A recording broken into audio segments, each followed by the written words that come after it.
Allez, c'est décidé, nos vieux euros, on les jette, trop has-been. On se met au bitcoin, une monnaie qu'on peut fabriquer soi-même, comment résister? Romain, lui, il a pas pu. Il s'est acheté un ordinateur exprès pour créer du bitcoin à tout va.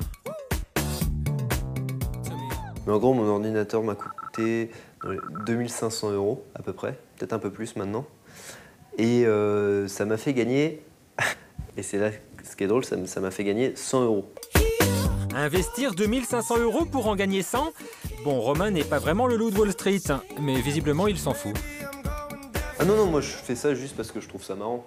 C'est un petit peu, c'est ça le truc, c'est parce que c'est drôle un peu de voir ça, et puis parce que comme ça me permet d'acheter des jeux gratos. Du coup, si je peux ne rien payer, puisque au fond on ne paye rien, hein, c'est la gratuité dans un sens, vu qu'on installe un logiciel, ça nous fait de l'argent, on peut acheter des jeux vidéo, très bien. Seulement voilà, Romain est un geek, un vrai passionné qui aborde le bitcoin comme un jeu. Parce que pour monsieur et madame tout le monde, le bitcoin c'est plutôt un casse-tête chinois. Je dirais que le bitcoin, c'est un peu comme le poker. C'est-à-dire que pour comprendre les règles, on met 2 minutes, mais pour les maîtriser le jeu, on peut mettre des années. Si on prend le cas de Madame Michu, la fameuse, voilà, bien, clairement, les bitcoins, ça ne sert à rien aujourd'hui. Le seul intérêt qu'on pourrait avoir, c'est je trouve ça rigolo, sympa, je veux y participer, je veux comprendre ce que c'est, donc j'en veux, etc. Et donc je vais aller dans un bar payer en bitcoin parce que je veux voir comment ça se passe, etc. Mais ça ne va pas avoir d'impact directement ou d'intérêt immédiat. C'est vrai que pour payer ses achats dans la vie de tous les jours, il y a encore des progrès à faire. Bonjour, j'aurais voulu savoir si dans votre fromagerie, on pouvait payer avec des bitcoins. Qu'est-ce que c'est? Est-ce que dans votre librairie, je peux payer avec des bitcoins? Non.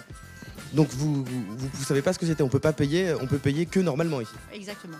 Que normalement, avec des tickets restaurants, carte bleue, espèces. Bon, pour acheter un croissant avec nos bitcoins, ça va être compliqué.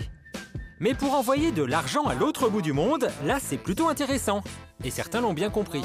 Il y a tous les gens, toutes les diasporas de pays africains ou d'autres qui travaillent en Europe ou ailleurs, oui, et qui doivent renvoyer de l'argent régulièrement dans leur pays. Et qui doivent passer par des sociétés qui prennent un pourcentage relativement important. Alors que si on paye en bitcoin, par exemple, c'est quasi zéro. Avec des frais quasi nuls, le bitcoin serait donc la solution idéale pour transmettre de l'argent à un tiers, sans l'aide d'une banque. Et ça plaît pas forcément à tout le monde. S'il y a bien des gens qui pensent que le bitcoin ne remplacera jamais l'euro, c'est bien les gens de la Banque de France. Ils ont sorti une note officielle pour dire que le bitcoin, c'était quelque chose de dangereux dont il fallait se méfier. Alors moi, j'ai décidé d'aller voir les gens de la Banque de France, un spécialiste de la sécurité des moyens de paiement. Alors c'est pour ça que j'ai mis ma plus belle chemise et ma plus belle veste. Et je vais aller leur demander pourquoi est-ce qu'ils ont cette position. Bonjour. L'euro plus fort que le bitcoin? C'est en tout cas le point de vue du chef de service de la surveillance des moyens de paiement scripturaux de la Banque de France. Un job sérieux.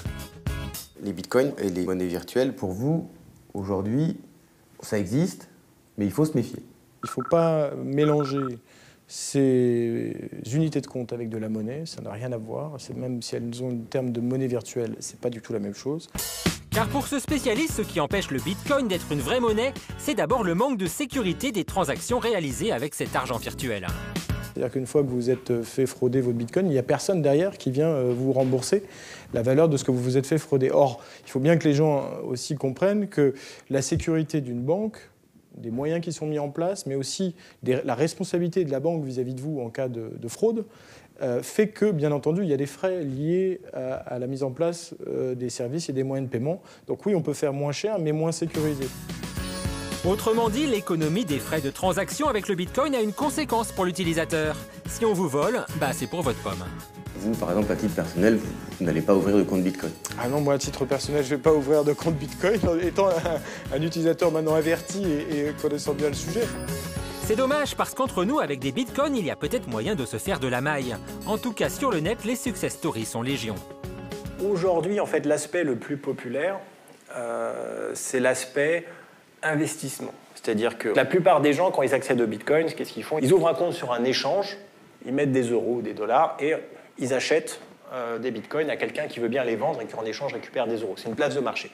Donc les gens accèdent au bitcoin par cet intermédiaire. Et pourquoi est-ce qu'ils font ça? Ils le font parce qu'ils considèrent que c'est un investissement, c'est-à-dire qu'ils l'achètent à 100, ils espèrent que ça vaudra 1000, et donc c'est de la spéculation pure. Comme on fait des investissements dans l'immobilier. Voilà, exactement. Ils disent on y va, on veut faire de l'argent rapide, et là il va y avoir du dégât parce que ça ne peut pas monter à l'infini, et voilà, c'est une spéculation. Aïe, le Bitcoin serait donc devenu un repère pour nouveaux traders, une nouvelle façon de spéculer. Ça peut être tentant, mais de là à vous conseiller de vous ruer dessus, on se calme. Il faut d'abord que les personnes, elles s'intéressent à la technologie.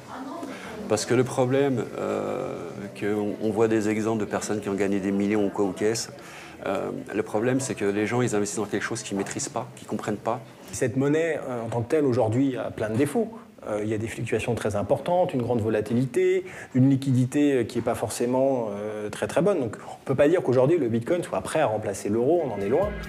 N'empêche, pour les passionnés, plus que son utilisation au quotidien, l'important avec le Bitcoin est ailleurs.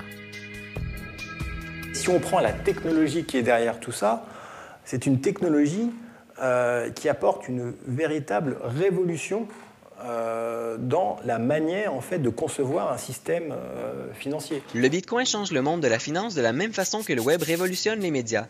Dans un marché global et ouvert, l'émergence d'idées grandioses est possible. Et cette révolution peut avoir un impact aussi important que Internet en 1994 lorsqu'il est apparu. Alors, monnaie d'avenir ou gadget à la durée de vie limitée? Pas facile comme question, c'est sûr. Mais vous, en 94, vous y avez cru tout de suite à Internet? Eh ben, le Bitcoin, c'est pareil. Ou pas.